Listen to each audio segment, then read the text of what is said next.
The Pirate Ship Adventures on a Pirate Ship Part 1. Introduction. It was a bright and sunny day on the island of Bayport. The sky was clear and the waves were calm. On this quiet island, there lived a young boy named Jack. Jack was 12 years old, and he loved to hear stories about pirates. He dreamed of one day going on a real adventure on a pirate ship. One day, as Jack was walking along the beach, he saw something unusual. There, washed up on the shore, was an old, dusty bottle. The bottle had a piece of paper inside. Jack's heart started to race as he pulled out the cork and shook the paper free. It was a map, a real treasure map. Jack couldn't believe his eyes. The map showed a path leading to a hidden treasure on a distant island. Jack knew this was his chance for adventure. The beginning of the journey, Jack ran home as fast as he could. He told his father, Captain William, about the map. Captain William was a retired sailor, and he knew the sea very well. When he saw the map, his eyes lit up. "This is a pirate map," he said. "This is the map of Captain Blackbeard, the most feared pirate of all time." Jack's father decided that they would follow the map and find the treasure. They gathered their crew, and the next day they set sail on their ship, the Sea Dragon. Jack was so excited he could hardly sleep the night before. He packed his bag with all the things he might need: a compass, a rope, a knife, and some food. He was ready for his first real adventure. The Sea Dragon was a large ship with tall masts and white sails. It had a big steering wheel that Captain William used to guide the ship through the waters. The crew was a mix of strong men and brave women, all ready to face any danger that might come their way. Life on the pirate ship. Life on the pirate ship was not easy. The days were long, and the work was hard. The crew had to climb the tall masts, to set the sails, scrub the deck until it was clean, and keep an eye out for any other ships that might be following them. Jack learned how to tie knots, steer the ship, and even use a telescope to look for land. The sea was calm at first, and the ship sailed smoothly over the waves. But as they got further from Bayport, the weather began to change. Dark clouds gathered in the sky, and the wind started to howl. The waves grew taller and taller, crashing against the sides of the ship. The crew worked together to keep the ship on course, but the storm was fierce. Jack had never seen anything like it. He held on tightly to the rail as the ship rocked back and forth. The wind was so strong that it tore the sails, and the rain poured down in sheets. It was a terrifying experience, but Jack knew he had to stay brave. He watched as his father, Captain William, gave orders to the crew, keeping everyone calm and focused. The mysterious island. After what felt like hours, the storm finally passed. The crew was exhausted, but they were all safe. The next morning, as the sun rose, they saw land on the horizon. It was the island marked on the map. The crew cheered, and the ship sailed towards the island. As they got closer, they could see that the island was covered in thick jungle. Tall trees reached up to the sky, and strange birds flew overhead. The island looked mysterious and a little scary, but Jack was determined to find the treasure. The sea dragon anchored near the shore, and the crew got ready to go ashore. Captain William, Jack, and a small group of the crew climbed into a small boat and rowed to the beach. The sand was soft under their feet, and the air was filled with the sounds of the jungle. The hidden cave. Following the map, they made their way through the thick jungle. The trees were so tall that they blocked out the sun, and the path was difficult to follow. But Jack was determined to keep going. After hours of walking, they finally reached a large, rocky hill. At the base of the hill was a dark cave. "This must be it," Captain William said. "The treasure is inside the cave." The crew lit torches and carefully entered the cave. It was dark and damp, and the sound of dripping water echoed through the tunnels. As they went deeper into the cave, they saw strange markings on the walls. The air was cold, and Jack felt a chill run down his spine. Suddenly, they heard a noise. It was a low, growling sound that seemed to come from the shadows. The crew stopped in their tracks, their hearts pounding. Jack held his breath, trying to see what was making the noise. Out of the darkness, a pair of glowing eyes appeared. The crew raised their torches, and there, standing before them, was a large, black wolf. The wolf bared its teeth and growled, ready to attack. The crew was frozen with fear, but Jack knew they had to do something. Captain William slowly reached for his knife, but before he could move, Jack had an idea. He reached into his bag and pulled out a piece of dried meat. He threw it towards the wolf, hoping it would distract the animal. The wolf sniffed the meat, then grabbed it in its jaws and disappeared back into the shadows. The crew let out a sigh of relief. They continued deeper into the cave until they finally reached a large chamber. In the center of the chamber was a wooden chest covered in dust and cobwebs. The treasure! Captain William and the crew opened the chest, and inside they found gold coins, jewels, and other valuable items. Jack could hardly believe his eyes. They had found the treasure of Captain Blackbeard. The danger ahead. But as they celebrated their find, they didn't notice the shadows moving in the cave.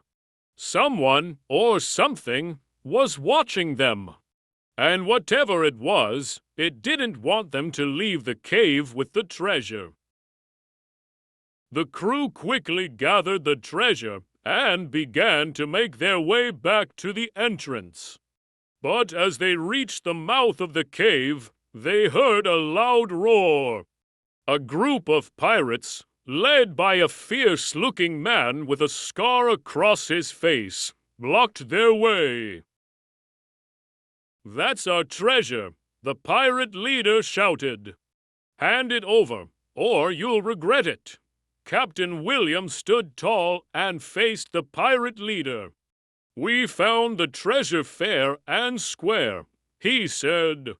"If you want it, you'll have to fight for it." The pirates drew their swords, and the crew prepared for battle. Jack's heart raced as he gripped his knife. ready to defend the treasure they had worked so hard to find. The cave echoed with the sound of clashing swords as the battle began. The Pirate Ship, Adventures on a Pirate Ship Part 2, The Fierce Battle. The cave echoed with the sounds of swords clashing and men shouting. The light from the torches flickered wildly as the two groups fought fiercely. Jack watched as his father, Captain William, faced the pirate leader, a man with a deep scar running down his cheek. The pirate leader was strong and quick, but Captain William was experienced and clever. Jack's heart pounded in his chest as he gripped his small knife. He wasn't a fighter, but he knew he had to help his father and the crew. He looked around the cave, trying to find a way to turn the tide in their favor. Suddenly, he noticed something shining on the cave floor, a broken sword, likely dropped during the battle. Jack quickly picked it up and rushed to his father's side.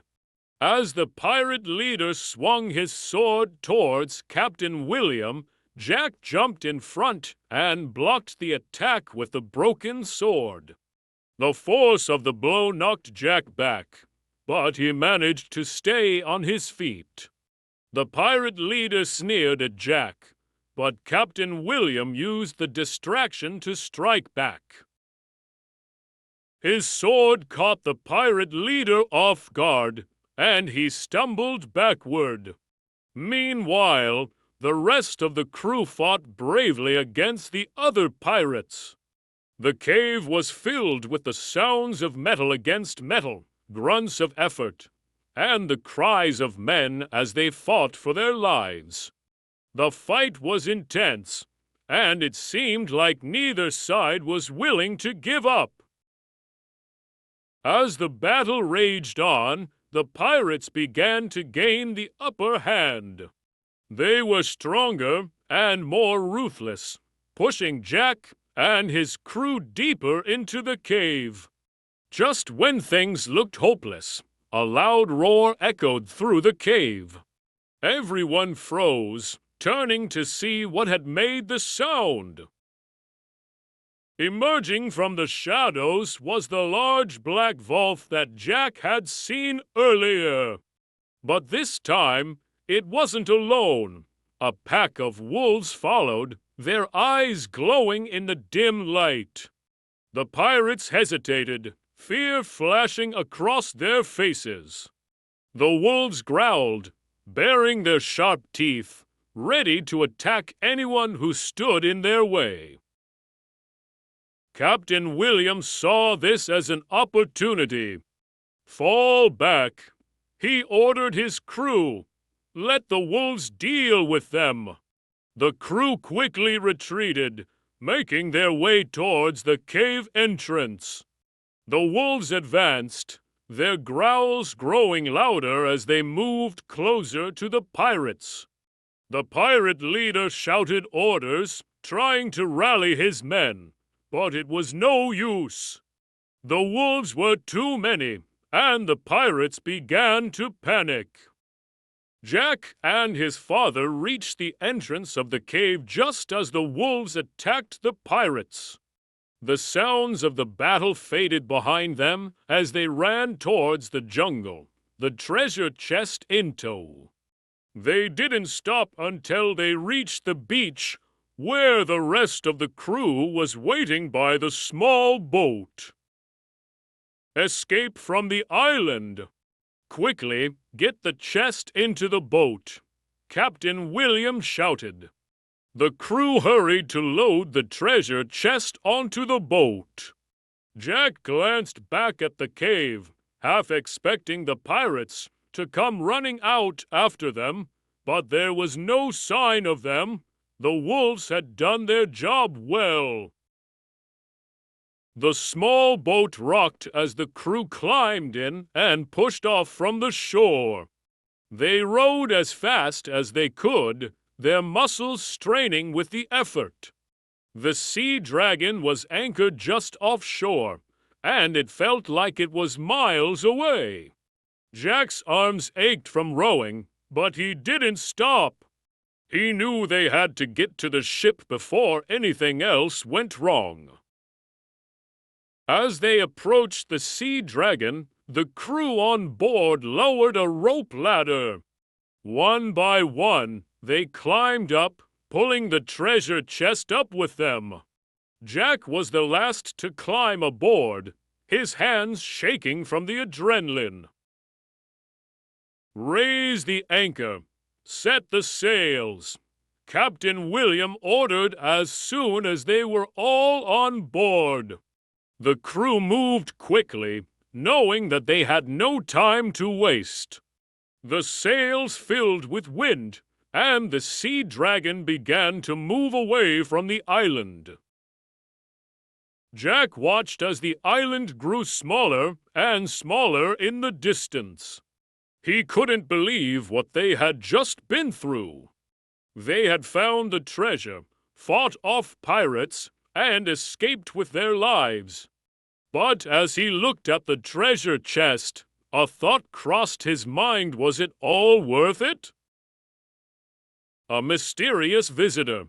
As night fell, the crew gathered on the deck to celebrate their victory. They passed around food and drink, laughing and sharing stories of the battle. Jack sat with his father, feeling a mix of pride and exhaustion.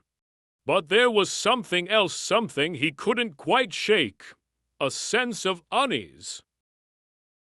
Just as the celebration was in full swing, a loud splash came from the side of the ship. The crew fell silent, looking towards the sound. A figure climbed up the side of the ship and onto the deck.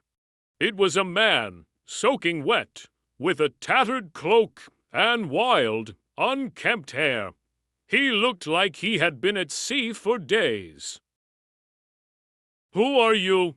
Captain William demanded, stepping forward.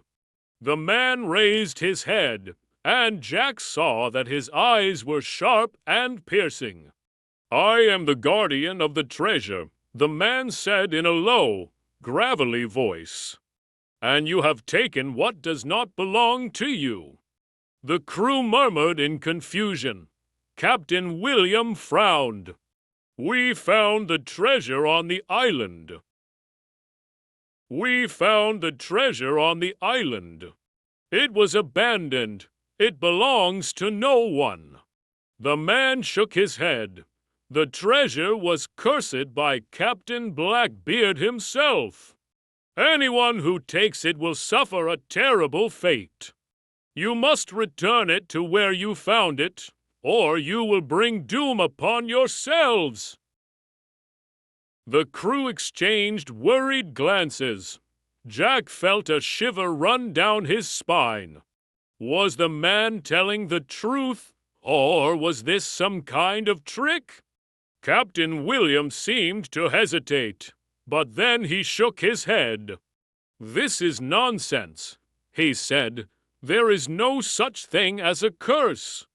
We are taking the treasure, and that's final." The man's eyes narrowed. "You have been warned," he said. "The curse is real, and it will follow you wherever you go. You have until the next full moon to return the treasure, or you will face the consequences." With that, the man turned and jumped off the side of the ship, disappearing into the dark waters below. The crew rushed to the side, but there was no sign of him. It was as if he had vanished into thin air. The curse takes hold. The crew was shaken by the stranger's words, but Captain William refused to believe in the curse. "He was just trying to scare us," he said. "There is no such thing as a curse." But over the next few days, strange things began to happen on the ship. The weather which had been calm, suddenly turned stormy. The wind howled, and the waves crashed against the ship, making it difficult to stay on course. The crew began to hear strange noises at night, whispers in the wind, footsteps on the deck when no one was there, and the sound of chains rattling in the dark. Jack couldn't shake the feeling that they were being watched. He had nightmares of the man with the wild hair, warning him of the curse. The crew became nervous and jumpy, and some of them even talked about throwing the treasure overboard to break the curse. Captain William tried to keep order, but even he was starting to doubt his decision. The ship's compass spun wildly, making it impossible to navigate.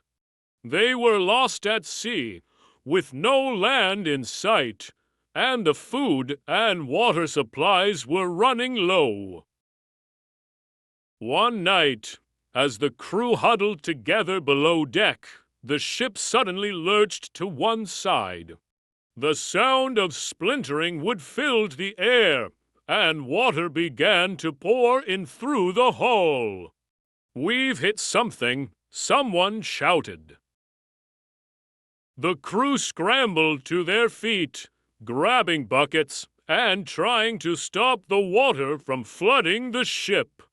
Jack and his father ran to the deck, where they saw that the ship had run aground on a reef. The Sea Dragon was stuck, and the waves were crashing over the sides. "We need to abandon ship," Captain William shouted. "Get to the lifeboats." The crew worked frantically to lower the lifeboats into the water. Jack helped his father load the treasure chest into one of the boats, but as they tried to push it off the deck, a massive wave hit the ship. The chest slipped from their hands and fell into the water, sinking beneath the waves. Jack watched in horror as the treasure chest disappeared into the depths. He felt a strange sense of relief, mixed with sadness. The treasure was gone, but maybe the curse would be lifted. A new beginning.